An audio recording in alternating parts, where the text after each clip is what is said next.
THE MAN IN THE IRON MASK by Alexandre Dumas. Chapter 51. Porthos' Epitaph. Aramis, silent and sad as ice, trembling like a timid child, arose shivering from the stone. A Christian does not walk on tombs. But, though capable of standing, he was not capable of walking. It might be said that something of dead Porthos had just died within him. His Bretons surrounded him. Aramis yielded to their kind exertions, and the three sailors, lifting him up, carried him to the canoe. Then, having laid him down upon the bench near the rudder, they took to their oars, preferring this to hoisting sail, which might betray them.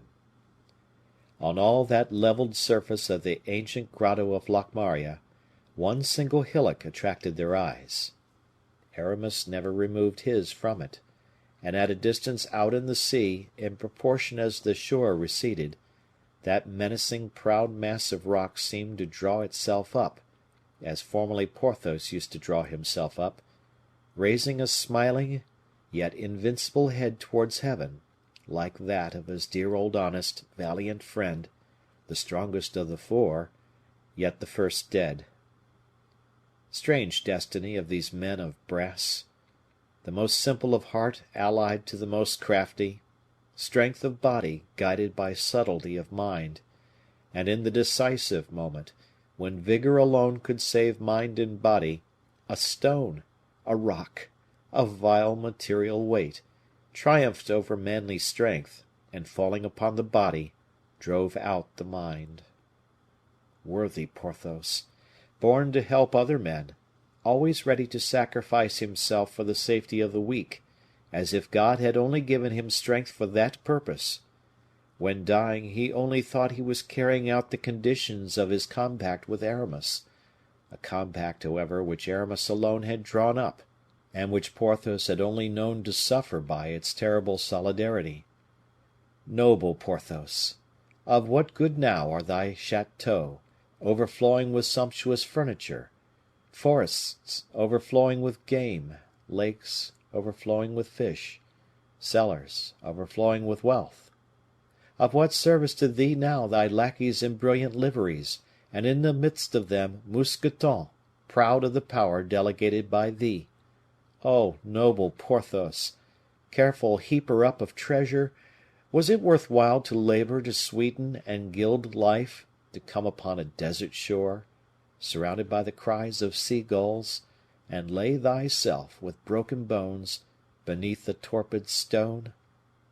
Was it worth while, in short, noble Porthos, to heap so much gold, and not have even the distich of a poor poet engraven upon thy monument? Valiant Porthos! He still, without doubt, sleeps, lost, forgotten, beneath the rock the shepherds of the heath take for the gigantic abode of a dolmen, and so many twining branches, so many mosses, bent by the bitter wind of ocean, so many lichens solder thy sepulchre to earth, that no passers-by will imagine such a block of granite could ever have been supported by the shoulders of one man. Aramis, still pale, still icy cold, his heart upon his lips, looked even till, with the last ray of daylight, the shore faded on the horizon. Not a word escaped him, not a sigh rose from his deep breast. The superstitious Bretons looked upon him trembling. Such silence was not that of a man, it was the silence of a statue. In the meantime, with the first gray lines that lighted up the heavens, the canoe hoisted its little sail, which, swelling with the kisses of the breeze, and carrying them rapidly from the coast, made bravest way towards Spain, across the dreaded Gulf of Gascony, so rife with storms. But scarcely half an hour after the sail had been hoisted, the rowers became inactive, reclining on their benches, and making an eye shade with their hands, pointed out to each other a white spot which appeared on the horizon as motionless as a gull rocked by the viewless respiration of the waves. But that which might have appeared motionless to ordinary eyes was moving at a quick rate to the experienced eye of the sailor. That which appeared stationary upon the ocean was cutting a rapid way through it. For some time, seeing the profound torpor in which their master was plunged, they did not dare to rouse him, and satisfied themselves with exchanging their conjectures in whispers. Aramis, in fact, so vigilant, so active, Aramis, whose eye, like that of the lynx, watched without ceasing, and saw better by night than by day, Aramis seemed to sleep in this despair of soul. An hour passed thus, during which daylight gradually disappeared, but during which also the sail in view gained so swiftly on the bark, that Goenne, one of the three sailors, ventured to say aloud, "Monseigneur, we are being chased." Aramis made no reply. The ship still gained upon them.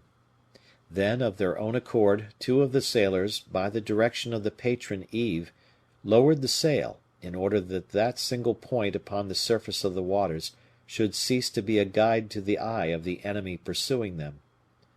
On the part of the ship in sight, on the contrary, two more small sails were run up at the extremities of the masts.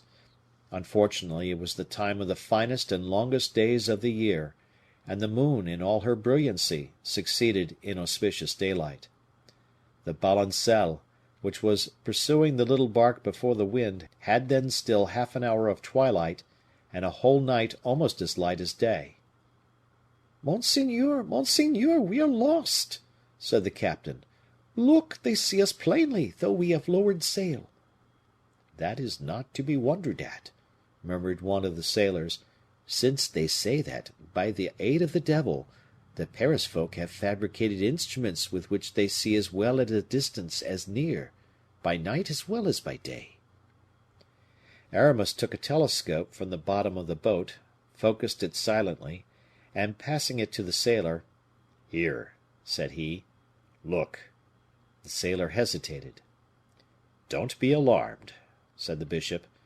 "There is no sin in it, and if there is any sin, I will take it on myself." The sailor lifted the glass to his eye, and uttered a cry. He believed that the vessel, which appeared to be distant about cannon shot, had at a single bound cleared the whole distance; but, on withdrawing the instrument from his eye, he saw that, except the way which the Balancelle had been able to make during that brief instant, it was still at the same distance.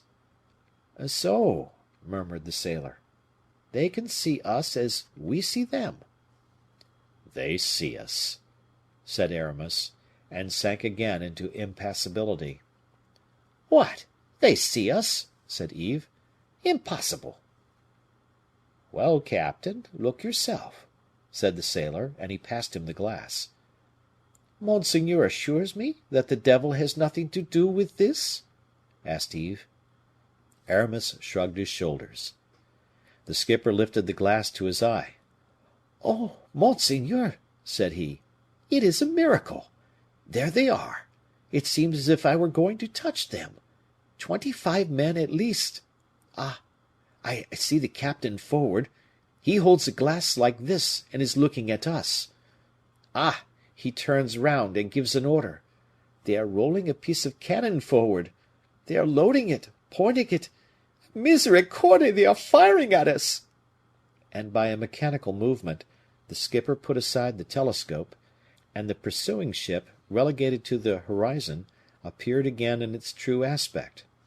The vessel was still at the distance of nearly a league, but the maneuver sighted thus was not less real. A light cloud of smoke appeared beneath the sails, more blue than they, and spreading like a flower opening. Then, at about a mile from the little canoe, they saw the ball take the crown off 2 or 3 waves, dig a white furrow in the sea, and disappear at the end of it, as inoffensive as the stone with which, in play, a boy makes ducks and drakes. It was at once a menace and a warning. "What is to be done?" asked the patron. "They will sink us," said Goenne. "Give us absolution, monseigneur." And the sailors fell on their knees before him. "You forget that they can see you," said he. "That is true," said the sailors, ashamed of their weakness. Give us your orders, monseigneur. We are prepared to die for you."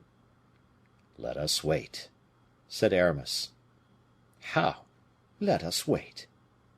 "Yes, do you not see, as you just now said, that if we endeavor to fly, they will sink us?" "But perhaps," the patron ventured to say, "perhaps under cover of night we could escape them?" "Oh!" said Aramis, "they have, no doubt, Greek fire with which to lighten their own course, and ours likewise." At the same moment, as if the vessel was responsive to the appeal of Aramis, a second cloud of smoke mounted slowly to the heavens, and from the bosom of that cloud sparkled an arrow of flame, which described a parabola like a rainbow, and fell into the sea, where it continued to burn, illuminating a space of a quarter of a league in diameter. The Bretons looked at each other in terror. "You see plainly," said Aramis, "it will be better to wait for them." The oars dropped from the hands of the sailors, and the bark, ceasing to make way, rocked motionless upon the summits of the waves. Night came on, but still the ship drew nearer. It might be imagined it redoubled its speed with darkness. From time to time, as a vulture rears his head out of its nest, the formidable Greek fire darted from its sides, and cast its flame upon the ocean like an incandescent snowfall. At last, it came within musket shot. All the men were on deck, arms in hand. The cannoneers were at their guns, the matches burning. It might be thought they were about to board a frigate and to fight a crew superior in number to their own, not to attempt the capture of a canoe manned by 4 people. "Surrender!" cried the commander of the Balancelle, with the aid of his speaking trumpet. The sailors looked at Aramis. Aramis made a sign with his head. Yves waved a white cloth at the end of a gaff. This was like striking their flag. The pursuer came on like a racehorse. It launched a fresh Greek fire, which fell within 20 paces of the little canoe, and threw a light upon them as white as sunshine. "At the first sign of resistance," cried the commander of the Balancelle, "fire!" The soldiers brought their muskets to the present.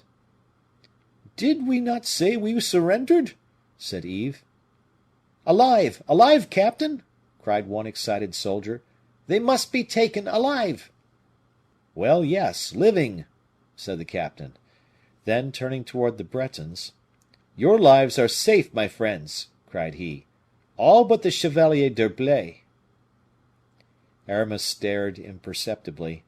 For an instant his eye was fixed upon the depths of the ocean, illumined by the last flashes of the Greek fire, which ran along the sides of the waves, played on the crests like plumes, and rendered still darker and more terrible the gulfs they covered.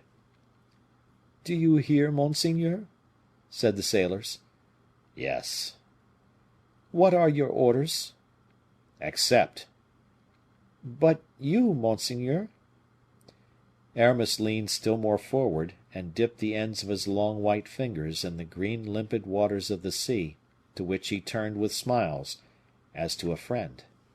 "Accept," repeated he. "We accept," repeated the sailors. "But what security have we?" "The word of a gentleman," said the officer. "By my rank and by my name, I swear that all except Monsieur de Chevalier d'Herblay shall have their lives spared. I am lieutenant of the king's frigate the Pomona, and my name is Louis Constant de Pressigny." With a rapid gesture, Aramis, already bent over the side of the bark towards the sea, drew himself up, and with a flashing eye and a smile upon his lips, "Throw out the ladder, messieurs," said he, as if the command had belonged to him. He was obeyed. When Aramis, seizing the rope ladder, walked straight up to the commander, with a firm step, looked at him earnestly, made a sign to him with his hand, a mysterious and unknown sign, at sight of which the officer turned pale, trembled, and bowed his head, the sailors were profoundly astonished. Without a word, Aramis then raised his hand to the eyes of the commander, and showed him the collet of a ring he wore on the ring finger of his left hand. And while making this sign, Aramis, draped in cold and haughty majesty, had the air of an emperor giving his hand to be kissed. The commandant, who for a moment had raised his head, bowed a second time with marks of the most profound respect. Then stretching his hand out, in his turn, towards the poop, that is to say, towards his own cabin, he drew back to allow Aramis to go first. The three Bretons, who had come on board after their bishop, looked at each other, stupefied. The crew were awed to silence. 5 minutes after, the commander called the second lieutenant, who returned immediately, ordering the head to be put towards Corona. Whilst this order was being executed, Aramis reappeared upon the deck and took a seat near the bastingage. Night had fallen. The moon had not yet risen, yet Aramis looked incessantly towards Belle Isle. Yves then approached the captain, who had returned to take his post in the stern, and said, in a low and humble voice, "What course are we to follow, captain?" "We take what course monseigneur pleases," replied the officer. Aramis passed the night leaning upon the bastingage. Yves, on approaching him next morning, remarked that the night must have been a very damp one, for the wood on which the bishop's head had rested was soaked with dew. Who knows? That dew was, it may be, the first tears that had ever fallen from the eyes of Aramis. What epitaph would have been worth that, good Porthos? End of chapter.